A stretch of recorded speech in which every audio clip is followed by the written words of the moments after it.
lagi bersama kami di podcast Tell Me, Telling About Ekonomi. Yeay! bersama saya Salsabila Putri Usin. Saya Mita Ujana. Saya Muhammad Sultan Satria. Di sini kita bakal ngebahas tentang elastisitas permintaan dan penawaran.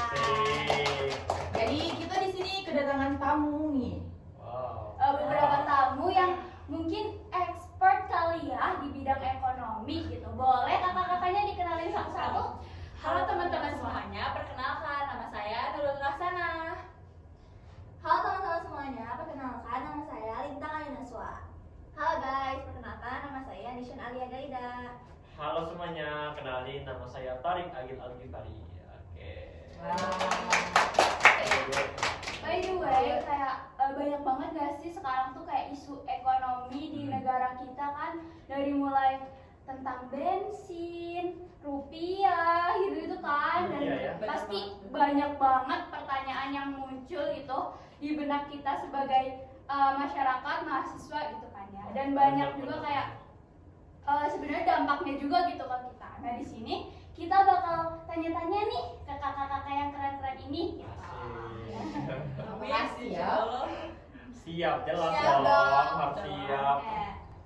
Yang paling booming dulu nih, yang kemarin tuh isunya lagi hot banget gitu, tentang rupiah. Nah, Yang angka iya, lagi nilai hot. tukarnya tuh berapa ya? 18. Awalnya 17 Awalnya ya. 17 ya.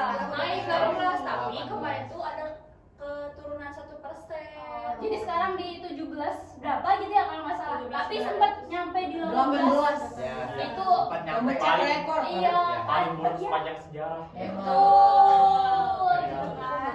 Oke nih, langsung aja ya to the point, langsung ke pertanyaan yang pertama nih buat kakak-kakaknya. Nah kak, belakangan ini sadar gak sih kalau kita misalnya jajan nih, uang jajan kita itu kayak cepet banget gak sih habisnya? Iya betul. Nah iya, padahal makanan kita tuh menunya itu aja. Betul banget. Nih aku mau jawab ya, sebagai orang yang selalu jajan di kantin. Kalau menurut aku sih salah satu alasannya tuh mungkin karena beberapa kebutuhan pokok sehari-hari kita itu harganya mulai menaik ya. Contohnya kan dulu tuh kayak 20.000 tuh cukup kan kalau kita buat beli ayam, buat beli minuman, buat bisa juga beli jajanan yang lain mungkin.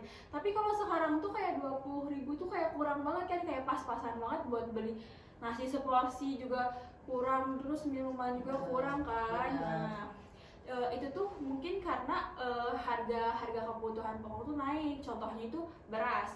Nah dulu tuh beras tuh sempat naik kan, tapi kita sebagai mahasiswa, sebagai masyarakat, beras tuh sangat penting kan bagi kebutuhan kita. Kalau misalnya kita lapar kan, kita kan orang Indonesia kan, kalau lapar kita butuhnya nasi, makanya Udah nasi. sehari-hari, Nasi nasi rumah gitu betul, ya. bener banget. Nah kalau misalnya harga beras naik atau nggak turun, kita tetap beli kan.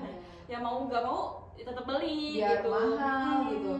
Nah contoh juga seperti ada minyak goreng, ada cabai, ada gas. Itu kan gas kemarin walaupun harganya naik ya, kita tetap masih butuh kan. Kalau misalnya nggak pakai gas, kita pakai apa lagi? Benar banget. Gitu. Nah mungkin kalau misalnya kita bisa melihat ya, itu tuh kalau misalnya lama kelamaan kalau misalnya harganya naik 1.000 ataupun 2.000 sekali 2 kali mah nggak apa-apa, tapi kalau misalnya setiap hari kan pengeluarannya lebih besar ya.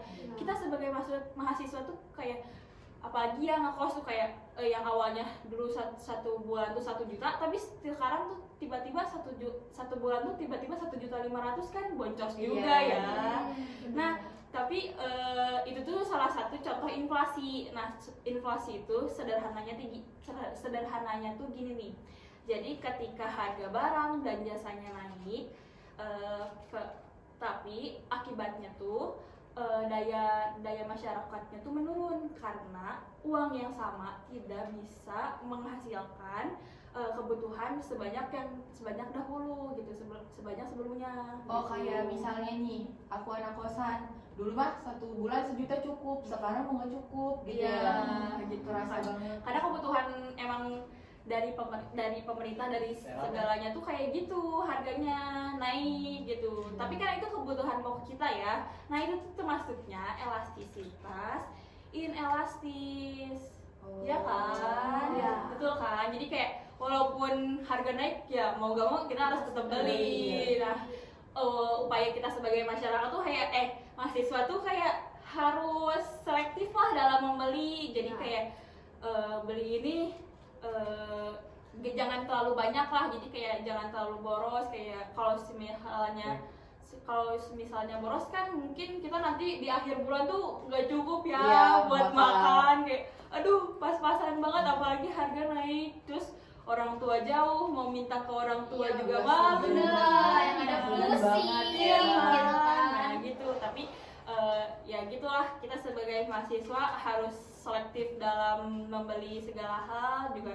Tapi kalau beda ya, kalau misalnya orang yang boros mungkin dia sering ke kafe, sering beli barang branded. Iya. Nah itu beda dengan yang ini. Itu kan kita bisa memilih ya mana barang tersier dan premier gitu. Mana yang dibutuhkan, mana yang Cuma Cuma Cuma keinginan doang, gitu. Iya. Oke. Oke, puas kan dengan jawaban kakaknya sangat berdaging. Nah, dengan nilai tukar rupiah yang mulai melemah nih, dari nilai tukar ke dolar ya mulai melemah, itu sebenarnya hubungannya apa sih sama harga makanan yang kita beli sehari-hari? Kan mayoritas kita anak kos juga kan ya, Ya. pasti Iya, beli iya. makan segala macam. Apa Benar. sih hubungannya? Ya. Boleh dijelasin dong sama kakaknya? Nah, Jana, sebenarnya ini pertanyaan bagus banget loh. Dan pertanyaan kayak gini sering banget bikin kebanyakan orang itu bingung. Soalnya kelihatannya itu beda jauh ya antara urusan angka di bursa saham sama harga sepiring mangkok nasi di warteg gitu. Tapi faktanya secara ilmu ekonomi itu hubungannya itu dekat banget.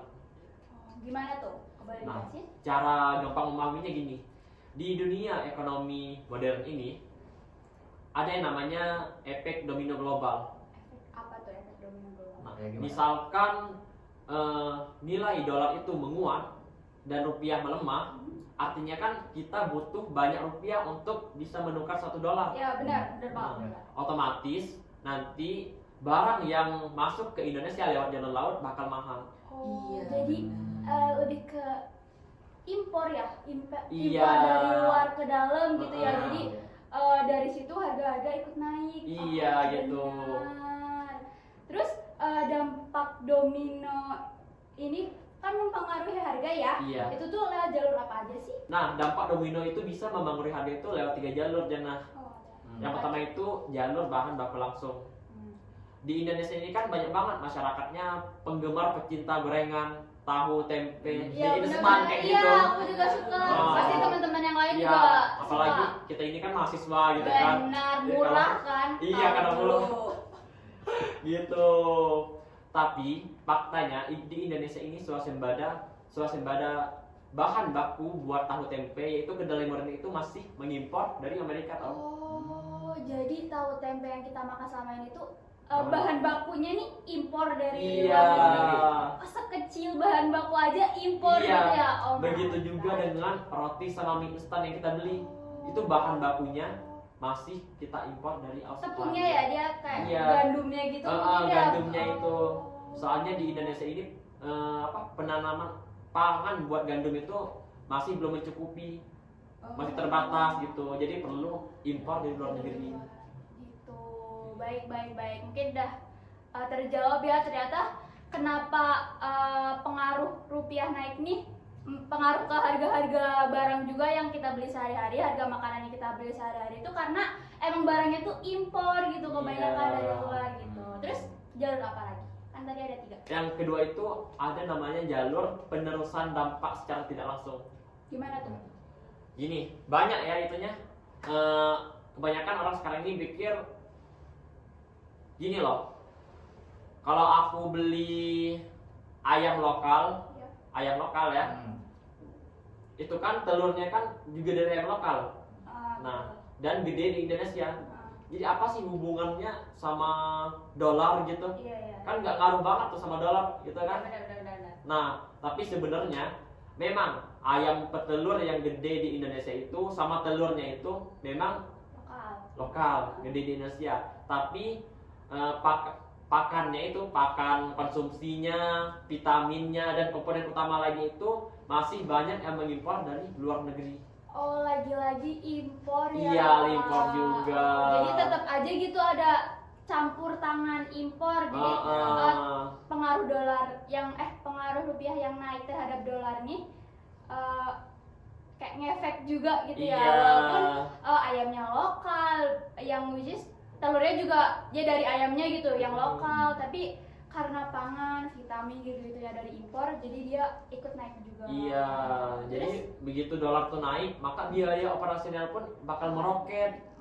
Nah, jadi kita jangan heran kalau misalkan kita lagi beli ayam potong atau ayam goreng di warteg, tapi harganya kok naik. Padahal itu motong lokal gitu. Iya, lokal. punya. Kita mau beli telur dadar, tapi kok harganya naik, sama ukurannya kok bisa kecil gitu ya, kan mengalami penurunan gitu. Itu salah satu efek dari Rupiah yang melemah. Iya, rupiah yang melemah gitu. Oke, di jalur ketiga ini ada namanya jalur logistik dan jalur energi global. Jadi kita jangan lupa juga sama kapal-kapal yang membawa bahan pangan itu kan menyewa kontainer dan mengisi bahan bakar itu menggunakan standar dolar gitu. Dan juga banyak juga mesin-mesin di pabrik-pabrik kita sekarang ini masih menggunakan bahan-bahan itu diambil dari luar. Tetap impor gitu ya. Iya, makanya sekarang ini banyak produsen makanan atau pemilik warung itu dihadapkan oleh dua pilihan sulit, antara menaikkan harga jual atau enggak dia menetapkan yang namanya itu shrinkflation. Apa itu? Itu harganya tetap sama, tapi porsinya bakal dikurangi. Iya, pantesan kayak ada gitu makanannya makin lama makin kecil makin hilang nanti lama ya. Gitu karena bahan alat-alat produksinya tuh Makin mahal juga, makin mahal karena impor dari luar. pengaruh dari dolar tadi juga gitu. Gitu. Jadi kesimpulannya Jana, melemahnya rupiah itu bukan sekedar angka statistik di layar televisi kita lihat doang, tapi fenomena ini berdampak langsung pada daya beli masyarakat kita. Pengaruh banget ya ke Iya, harga pengaruh banget. yang ada di sekitar kita gitu, kayak bahan makanan tadi ya, kayak tahu sekecil tahu Iya, tempe tempe aja gitu. naik gitu. Dan turunnya pun kayak lumayan banget ya, Iya, lumayan dari banget. angka selisihnya gitu. Selisihnya jauh banget dari berapa ribu waktu itu? 15 ribu. Iya. Ini kemarin nyampe 18 ribu. Sekitaran segitu. Iya, sekitaran range gitu lah. Sekarang udah 18 ribuan ya. Tapi kalau sekarang di 17.900 kalau. Iya. Turun 1%. Iya. Nah, kalau begitu kenapa negara kita masih impor bahan baku dari luar? Nah, negara kita kan agraris. Kenapa kita tidak pakai bahan baku lokal aja? Oke, pertanyaan bagus ya. Kenapa negara kita itu masih ngimpor gitu? Kenapa padahal kita tuh agraris ya, kayak petani banyak gitu Ya, banyak banget. gitu. Kenapa kita gak pakai bahan baku dari kita sendiri gitu ya? Kenapa? Nah, meskipun kita tahu ya Indonesia ini tuh kaya akan alamnya gitu ya, tapi dibanding dengan penduduk kita juga banyak gitu Iya, ya. gitu. Nah, pertama itu karena kebutuhan Indonesia akan bahan baku ini besar gitu. Pertama itu. Nah, yang kedua, karena tidak semua bahan baku itu cocok di iklim Indonesia. Jadi ya terpaksa kita itu harus ada yang impor gitu. Nah, misalnya kayak roti dan juga mie gitu kan, kita pakai gandum dan juga terigu. Iklim Indonesia ini tidak sepenuhnya cocok untuk gandum dan juga terigu. Jadi kebutuhan mungkin ada ya gitu ya yang memproduksi itu. Akan tapi karena kebutuhan kita juga banyak nih. Nah, industri ini tidak bisa memenuhi seluruhnya kebutuhan kita. Jadi ada yang harus tetap dipenuhi gitu sebagiannya. Nah, dengan itu kita tetap harus mengimpor.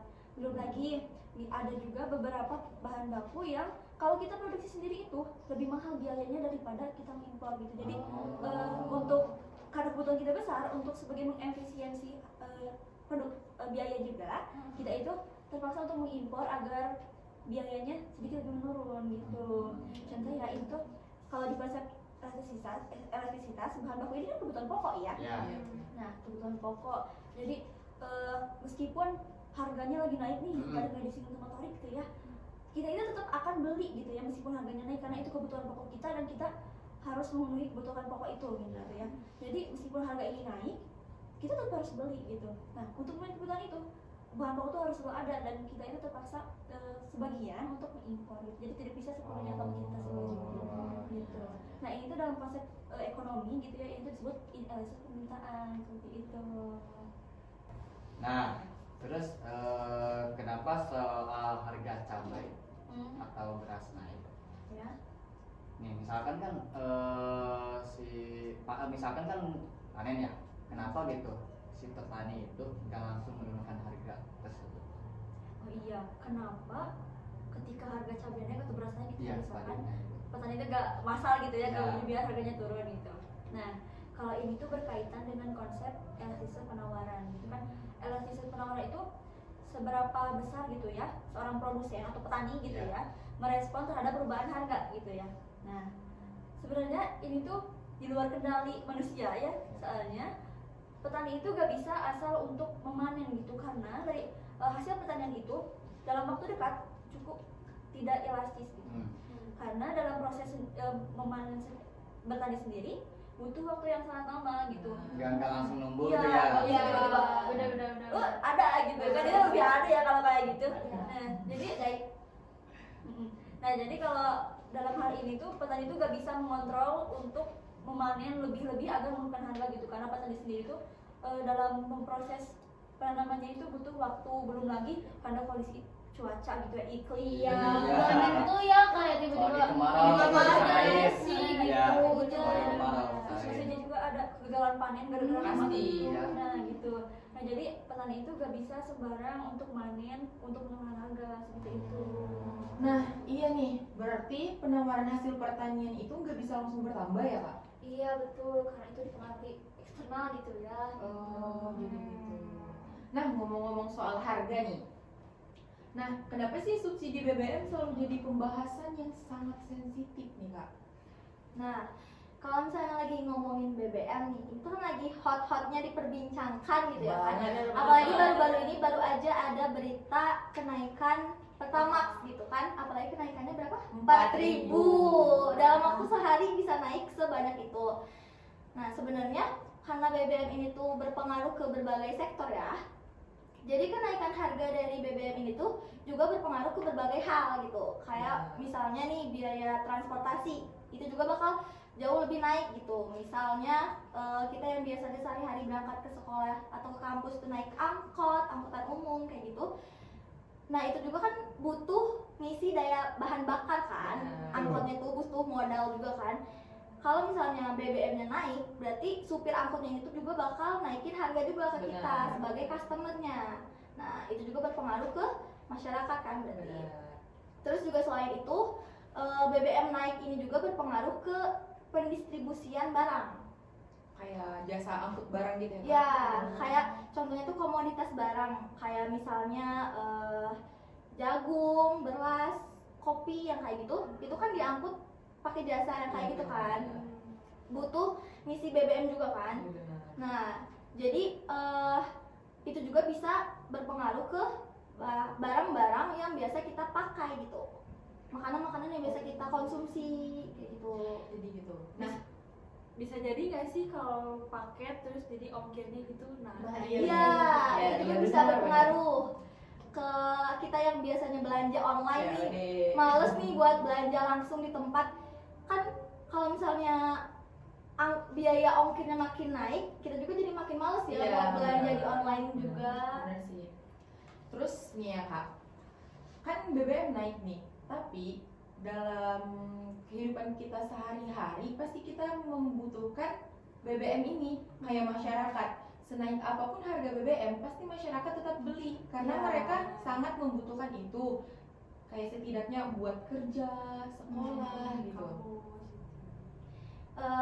Jadi itu apa ya? Dibedain sebenarnya beda-beda dari jenis BBM-nya ini sendiri. Kayak misalnya nih yang naik harganya tuh misal BBM Pertamax. Nah, Pertamax ini kan bukan dari pemerintah ya. Iya benar. Harganya tuh apalagi sekarang tuh lagi naik-naiknya nih. kalau misalnya naiknya Pertamax masih ada solusi pengganti BBM yang lain gitu kayak Pertalite kan. Jadi jumlah permintaan dari pembeli Pertamax itu bakal menurun gitu karena masih ada pengganti Pertamax. Jadi yang asalnya sering banget beli Pertamax misalnya ganti ke Pertalite. Nah, jadi gak terlalu jadi sangat berpengaruh terhadap penurunan permintaan. Nah, ini tuh disebut dengan inelastis kan. Seperti yang sebelum-sebelumnya udah dibahas. Nah, sedangkan kalau misalnya nih yang naiknya itu Pertalite. Nah, Pertalite itu kan berasal dari subsidi pemerintah. Anggarannya itu kan dari APBN.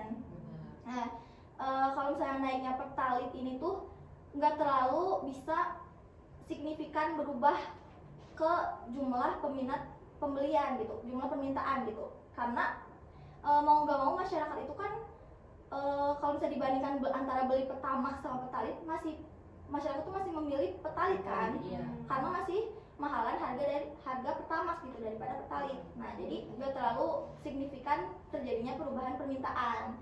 Nah, ini disebut sebagai elastis, ya kan? Iya, benar.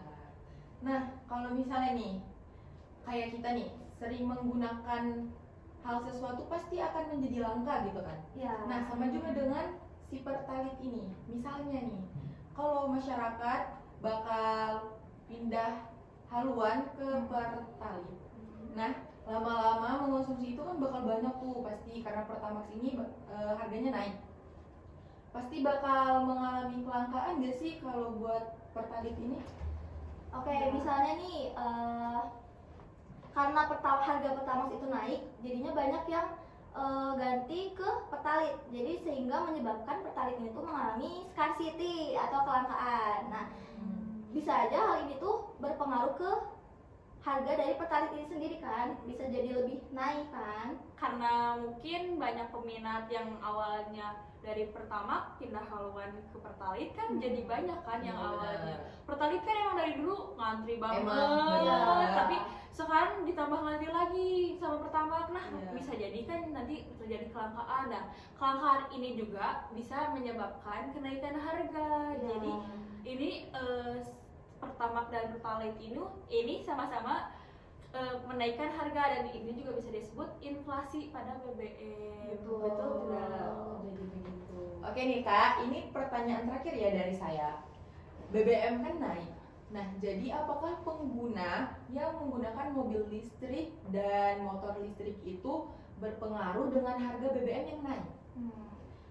Tentunya enggak dong, enggak berpengaruh karena pengguna mobil listrik sama motor listrik itu tuh menjadikan transportasi itu sebagai transportasi sehari-hari itu mungkin sebagai alternatif dalam mengatasi kenaikan BBM gitu. Karena daripada misalnya nih BBM itu terus terjadi kenaikan gitu kan. Nah, daripada memakai mobil biasa, motor biasa, nah pengguna mobil listrik itu jadi beralih gitu kan. Jadi beralih ke mobil listrik sama motor listrik kayak gitu. Karena emang kalau di compare gitu antara mobil listrik sama yang biasa itu emang lebih murahan mobil listrik sih, setahu Iya. aku juga. Cuman mungkin punya kekurangannya juga ya kan. Iya. Apalagi kalau misalnya hidupnya di Indonesia, ya yang bener. suka banjir Betul. dan lain-lain. Dan di Indonesia juga kayak jarang adain gitu ya charger Ya, mobil itu buat- gitu. Iya. Kalau di luar negeri kan udah Banyak. disiapin gitu. Iya, karena di sini belum terlalu banyak banget Iya pengguna. juga sih. Makanya orang tetap fokusnya ke transportasi biasa ya, Iya. kayak motor biasa, mobil biasa, Terus- dan BBM ini emang kayak ya gitu. Ya, Terus betul. ngecasnya juga bisa berjam-jam Iya, kan. benar. Nah, itu juga jadi salah satu kekurangannya. Iya sih, benar-benar. Jadi semuanya punya kekurangan sama kelebihannya, tergantung gimana cara kita Kita menanggapinya. memandangnya. Iya, benar. Betul. Oke, terima kasih Kak Kalina. Sama-sama. Terakhir nih ya, Oke, Pak Sultan. kakak tadi kan sebagai mahasiswa ya. Iya. Ya, saya cuma pengen tahu bagaimana kakak Torik mengatur uang bulanan dan bagaimana cara mengelastisitas pengeluaran lebih terkontrol. Pengen tahu Oke. aja saya sebagai ini. Oke, ini pertanyaan yang menarik banget Pak Sultan. Benar. apalagi kita di kalangan mahasiswa ini ya, Ya. banyak mahasiswa yang menganggap elastisitas itu cuma sebuah rumus doang di papan tulis Iya, masa kuliah, iya, kan? pusing, rumus yang Ah, pusing. iya. Padahal itu bisa dijadikan skill survival kita sebagai anak kos gitu. Ya, ya. Secara sederhananya itu kita sebagai mahasiswa itu harus bisa membagi pengeluaran bulanan kita itu ke dalam 2 kategori. Oke, yang pertama itu ada kategori pengeluaran inelastis. Ya. Nah, gimana tuh? Pengen tahu saya. Nah, kebutuhan inelastis itu kan kalau secara sederhana itu kan biaya yang mau gak mau harus kita bayar gitu. Iya. Kayak uang kosan, uang kuliah kayak gitu kan. Iya. Nah, strategi aku dalam mengelola finance tadi itu kayak ini, misalkan ada uang kiriman dari orang tua itu masuk ke saldo aku, langsung aku pisahin. Ya. Mana yang benar-benar dibutuhkan kayak uang kosan tadi yang wajib dibayar aku pisahin. Sama mana-mana yang kiranya itu nggak terlalu dibutuhkan gitu. Nah gitu. Jadi kita pisahkan anggaran yang wajib banget dipakai itu sama yang enggak. Soalnya kan yang inelastis itu kan fungsinya itu sebagai penopang hidup kita. Jadi misalkan kita nggak bayar, Iya, mau tinggal benar. mana lagi, Kalau bayar misalnya uang kita kosan. nunda-nunda kayak udahlah buat pakai ini, akhirnya Iya, kosan akhirnya nggak pakai. kebayar, Iya, tidur gitu. di jalan dong, jangan. Ditagih lagi sama bapak kos. Iya, benar kayak gitu. Oh, bener-bener. Oh, terus apa lagi? Oke, kedua itu strategi aku dalam memanajemen keuangan itu, yang kedua itu pegang kendali penuh atas kategori-kategori yang elastis. Tadi kan inelastis yang bersifat wajib, sekarang elastis yang bersifat opsional gitu. Nah, kalau pengeluaran elastis ini kan sensitif banget sama itu pengeluaran kita. Misalkan kita ngelihat jajanan UMKM yang kelihatan menarik, langsung kita beli biasanya gitu. Nah, Aku itu kan banget. sensitif banget gitu. Nah, jadi strategi aku dalam menyusun manajemen finansial aku tuh dengan cara menyusun anggarannya. Tadi kan yang pertama tadi kan misahin mana anggaran wajib Ya. yang bersifat wajib gitu. Nah, yang kedua ini kita susun lagi yang bersifat opsional. Jadi kayak budgeting gitu mungkin Iya, ya. budgeting budget lagi. budget buat jajan tuh berapa sih? Diatur lagi. Iya. Lalu yang opsional tadi itu, yang gunanya itu misalkan ada kebutuhan yang mendesak, yang memang wajib banget, misalkan ada dosen nyuruh beli buku. Iya. Nah itu kan dan harus minggu ini harus ada bukunya. Iya. Dan itu kan nggak masuk ke dalam anggaran wajib kita. Iya. Itu kan mendadak banget itunya Opsional, ceritanya ya. iya. Jadi kita harus pakai yang anggaran yang opsional tadi, yang elastis gitu. Mungkin kayak dana darurat kali Iya, ya. gitu. Jadi kayak kita nyisihin sedikit uang tuh buat dana darurat. Oh. Jadi semisal kita butuh nih, kita nggak pusing gitu kan. Iya, biar Ini nggak dapat uang pusing. dari mana nih gitu kan. Oh, Oh, iya. gitu.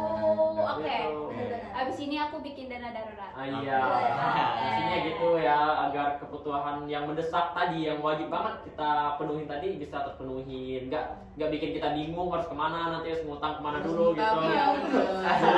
Gitu. Jangan sampai. Jangan Oke. dong. Oke, kesimpulannya gini Sultan, menjadi mahasiswa yang cerdas itu bukan berarti kita itu harus hidup sengsara tanpa hiburan. Nah, tapi mahasiswa yang cerdas itu kita itu bisa mengondisikan mana yang inelastis, mana yang elastis tadi, mana yang wajib Mana yang gak wajib? kita butuhkan, yang dibutuhkan banget, sama yang bersifat opsional tadi gitu, Iya. agar sistem manajemen keuangan kita itu bisa teratur dan nggak bikin kita ribet pusing kayak tadi, misalkan ada hal yang mendesak tadi kayak gitu. Tadi kan sempat disinggung ya sama Kak Lintang soal transportasi nih. So aku tiba-tiba kepikiran kan kita kan punya ya transportasi umum gitu. Nah, pemerintah nih sering banget gak sih kayak nyaranin kita buat pindah ke transportasi umum gitu kan. Nah, menurut kakaknya nih, apakah masyarakat ini udah punya alternatif yang cukup untuk menggantikan kendaraan pribadi ini beralih ke transportasi umum? Kalau menurut aku ya, sebagai mantan pengguna transportasi umum, sekarang beralih kepada transportasi pribadi. Kalau misalnya disuruh ke transportasi umum lagi tuh sebenarnya masyarakat tuh kurang aware gitu, soalnya transportasi umum tuh kualitas di kita tuh kayak kurang, dan emang kalau misalnya Iya, iya. apalagi di pelosok di desa itu benar-benar kurang banyak kan, angkot juga bahkan jarang banget di Benar. sana. Jadi kayak mereka itu tetap menggunakan transportasi pribadi. Terus tapi kalau misalnya emang si orang tersebut tidak memiliki transportasi pribadi ya, mungkin dia emang selalu menggunakan transportasi umum. Tapi kalau misalnya kita dari transportasi pribadi ke transportasi umum sih kurang ya, karena mungkin pengeluarannya juga lebih banyak. Iya, Bener. Kalau ada lebih mahal juga ya. Iya. Kayak kalau misalnya transportasi umum sehari itu misalnya kita naik bis 4.000, bolak-balik 8.000 ditambah ojek, jadi Iya. mungkin belasan ribu kan. Iya. Nah, belasan ribu kalau misalnya kita beli BBM kan bisa Bisa buat 3 hari, Iya, 3 hari iya, nah, benar. gitu. Terus apalagi kita harus jalan dari kosan, dari rumah ke jalan raya, kan itu jauh banget ya. Iya. Terus apalagi di transportasi di bus misalnya banyak ada pelecehan, ada Benar. suka Iya, ada iya. suka ada copet apalagi di Iya. angkot. Benar sih. Terus kadang suka ngetem lama, jadi orang-orang tuh kayak jenuh banget kalau misalnya di transportasi umum. Jadi kalau misalnya pemerintah menaikkan kualitas dan kuantitas pada transportasi umum itu, mungkin kita bisa beralih dari transportasi pribadi ke transportasi umum. Dan apalagi sebagai mahasiswa ya, kalau mahasiswa kan kita butuh banget namanya subsidi kan. Iya benar, kita suka yang murah. Iya, betul kan? Bener nggak salah.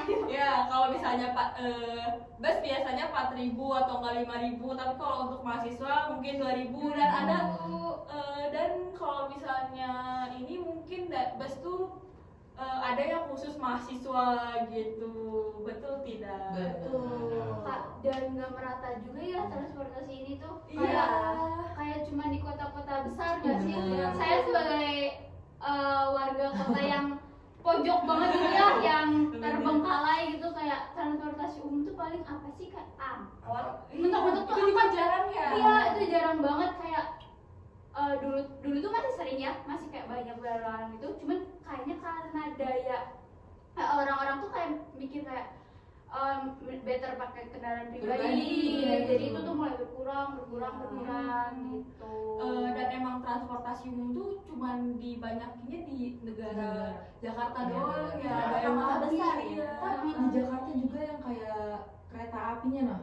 MRT, LRT Itu juga kayak aku ngelihat selalu ya, kayak di sosmed ngelihatnya kayak kasihan banget gitu, Iya, bener berdesak-desakan. banget. Iya benar.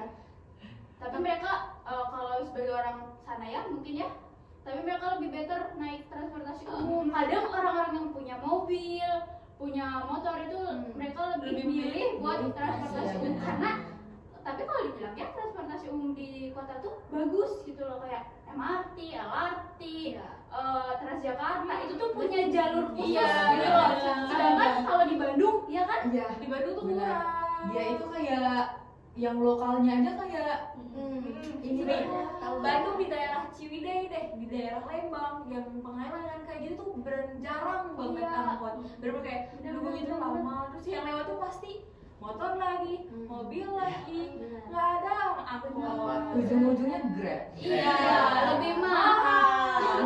Grab 40.000 bisa buat beli bensin buat 1 minggu. Iya, buat satu minggu. Iya, Apalagi Bener. BBM sekarang naik, pasti Grab naik gak sih? Iya, bener banget. Iya, saling berkaitan. Sebenarnya ya itu kita tuh bisa meningkatkan daya untuk apa ya, peminat masyarakat terhadap Transum kalau pemerintah sendiri itu memadai. Iya, Nah, benar-benar. ada. Kalau misal transportasinya tuh kayak bagus, ada kayak kita bisa lihat ya dari negara-negara maju ya, Benar. kayak banyak orang jalan kaki dan naik transportasi umum segala macam tuh karena emang fasilitas buat jalan kakinya enak, fasilitas buat naik transportasi umumnya enak. Jadi kita pun yang naik, oh nyaman, gitu kan. Benar. Lihat aja trotoar di Bandung. Iya, nabrak tiang gitu Iya. kan, besar banget. Motor-motor aja pakai jalan. Iya. Pakai jalan trotoar. Iya. Ada yang bolong, bahkan yang buat pejalan yang tunanetra. Ilmu tunanetra itu Iya. bahkan tidak jelas, ada yang malah di depannya pohon. Iya dong orangnya. Dan depannya jurang itu juga ada jembatan di atas. Serem banget juga. Iya, kasihan kan. Jadi ini emang tugasnya Pemerintah Pemerintah. mencari Buat solusi ya. benahi lagi gitu ya agar kita masyarakat itu tertarik untuk memakai transportasi umum. Setidaknya transportasi umumnya lebih dibanyakin lagi Iya. biar nggak desak-desakan, kasihan banget. Benar. Kayak pulang kerja mungkin diomelin sama si bos. Iya.